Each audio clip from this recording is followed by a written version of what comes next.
Shanks at Shamrock confirm na magkakambal. Bali lumabas na nga ang spoilers para sa paparating na chapter 1138 at ang title nga daw nitong paparating na chapter is Secret Text. So ang unang impormasyon nga sa spoilers sinasabing kinumpirma na daw na talagang kakambal nga ni Shanks itong si Shamrock. Bali sa revelation nga na to ang pinaka nakaka-excite na ngayong malaman yung backstory ng dalawang to. Gaya ng paano ba napunta si Shanks sa God Valley. Meron bang sumpa yung magkambal na to at ginawang papremyo si Shanks sa God Valley? Sino nga ba ang tunay nilang nanay? O yung tanong na alam kaya ng Roger Pirates itong buong pagkatao ni Shanks? So kung trip nyo pa nga ng ibang perspective patungkol sa kakambal ni Shanks na si Shamrock ay suggest na panoorin nyo yung pinaka-recent video natin since tinalakay nga natin siya dito. Ilalagay ko na nga lang yung link ng video na to sa comment section sa ibaba. Anyway, ang sumunod na impormasyon nga sa spoilers sinasabing itong espada daw na nakita natin kay Shamrock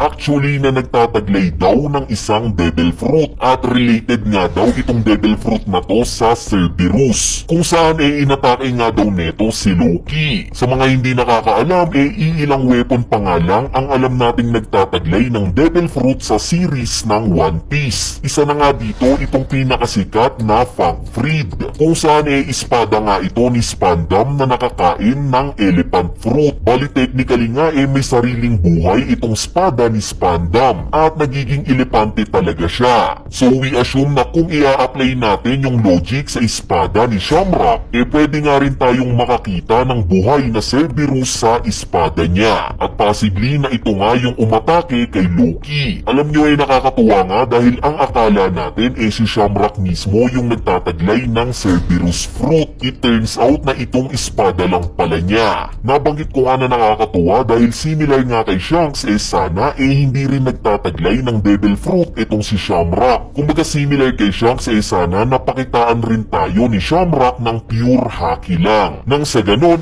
masukat natin somewhat yung lakas niya once naharapin niya na itong sila Luffy. Sa sumunod na impormasyon naman naabutan pa nga daw ng grupo nila Luffy yung mga guard na inatake nila Ganku at Shamrock. Nireveal nga daw nila kila Luffy na yung umatake daw sa kanila si Shanks mismo. Nung marinig nga daw ito ni Luffy hindi siya makapaniwala. Sa sumunod na panel naman makikita daw natin yung misteryosong karakter na pinipis sa atin ni Oda in recent chapters na merong salakot. Ipinakita nga daw na currently papunta na siya sa kastilyo kung nasaan itong sila Luffy. Sinasabi nga na sakto raw siyang ipinakita sa moment kung kailan nagsasalita si Luffy patungkol sa Roger Pirates. Meaning mataas daw ang tsansa na miyembro ng Roger Pirates itong misteryosong karakter na to. Balibase nga sa theory natin sa kung sino itong silhouette na to, pasok nga siya sa isa sa mga hula natin. At nabanggit ko nga na possible na siya si Scupper Gaban. Kaya naman mapapaisip nga tayo ngayon kung finally ba makikita na natin itong si Gaban. So exciting nga kung mangyari ito. Dahil unlike nga kay Rayleigh na matanda na itong si Gaban nga di hamak na mas bata sa kanya. Kaya naman kung siya nga talaga itong misteryosong karakter,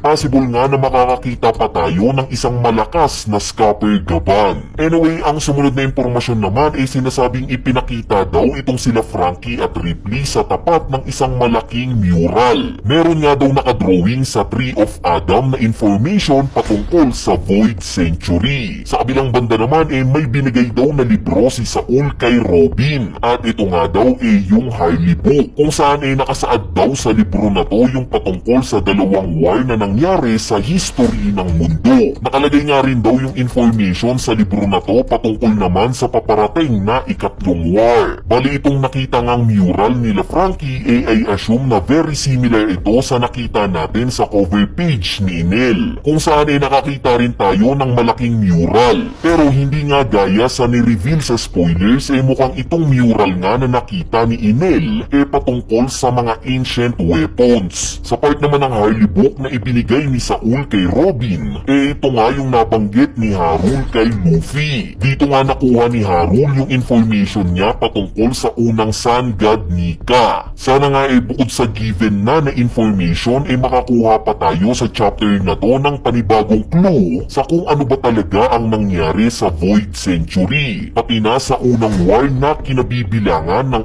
unang Sun God. Anyway, ayan na nga yung maikling spoiler video natin para sa paparating na chapter 1138. Yung buong detalye nga para sa chapter na to syempre pag-usapan na lang natin sa mismong chapter review natin. Sana nga mapanood nyo yung susunod na video natin dahil panigurado sa impormasyon na nalaman natin ngayon siguradong exciting itong full chapter. Kaya naman stay tuned lang sa channel natin. So yun lang, peace!